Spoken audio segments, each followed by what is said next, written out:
Bismillahirrahmanirrahim. Assalamu alaikum. Welcome back nursery class. Today our lesson is the second day of the concept short, shorter, shortest.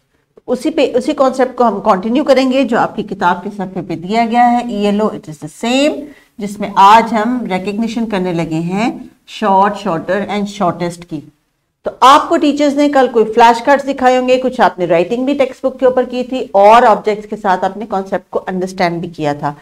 इसीलिए आज जो आपका task है it is that you will be doing some activities and you will be arranging objects in short, shorter, shortest size.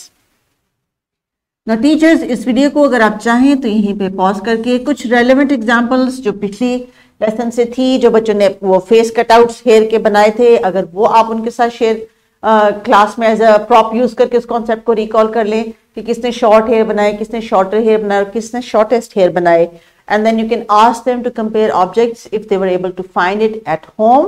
और इस discussion के बाद हम आज के कॉन्सेप्ट को रिकग्निशन के लेवल पे लेके आएंगे कि जो उन्होंने कल पढ़ा था क्या आज इनको याद है कि नहीं, because recognition means that they should be able to explain and tell what they have learned. So please pause the video and revise this lesson from yesterday.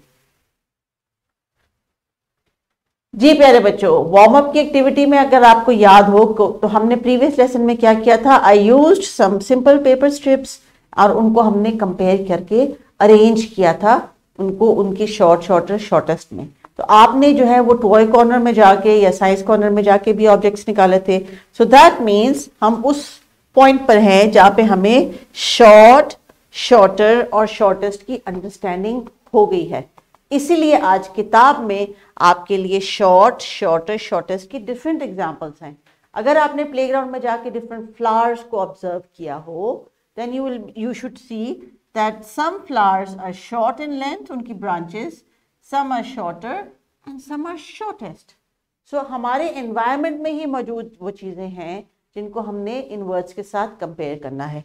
So teachers, give them different examples using different pictures, use flashcards or whatever material you have, and then send them to the math corner जहाँ पे वो different blocks की मदद से towers बनाएंगे and they will explain each other about the concept of short, shorter, shortest. Today is recognition day.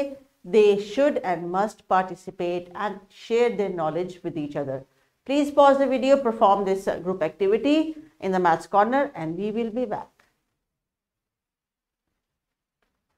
जी प्यारे बच्चों, math corner की एक्टिविटी हो गई, ऑब्जेक्ट्स को आपने शेयर कर लिया, एक दूसरे के साथ बता दिया कि मुझे ये समझ आया और मुझको ये समझ आया। Well done.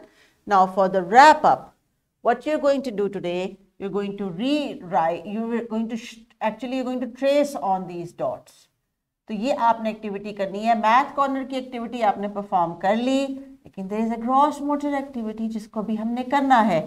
So before that I want you teachers to pause this video for 2 minutes and student can trace on these words, recall and refresh the spellings, and then we will be back for the cross motor activity which they have to do outside.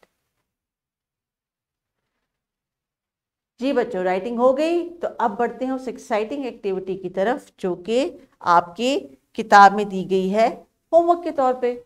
Homework के लिए भी तो आपको कुछ activity चाहिए ना। So what you are going to do, you are going to take 3 sticks of different sizes and paste them on the sheet of paper and bring them to school the next day.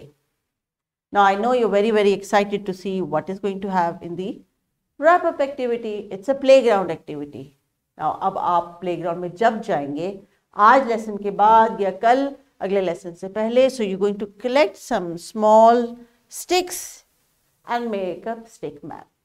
तो ये छोटी सी suggested activity है teachers. If you think this is you have a playground and they will be able to find sticks, wonderful. Otherwise you can give them some straws जिसको वो काट के इस तरह का एक स्टिक मैन या स्ट्रॉ मैन बना सकते हैं।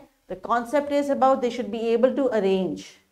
So once they are cutting those sticks or straws, they know how to arrange them, which part is going to be the body, which ones are going to be the legs and the arms and so on. तो इस small activity को आपने perform करना है ताकि आपकी gross motor skills भी develop हो सके। तो टीचर्स, आज के ELO को कवर करने के बाद बच्चे अब काफ़ी हद तक इस काबिल हो गए हैं कि वो शॉर्ट, शॉर्टर, शॉर्टेस्ट के कॉन्सेप्ट को एक्सप्लेन भी कर सकें और उससे रेलिवेंट कुछ एक्टिविटीज़ भी परफॉर्म कर सकें। अपना बहुत ख्याल रखिए। अगले लेसन तक के लिए अल्लाह हाफिज।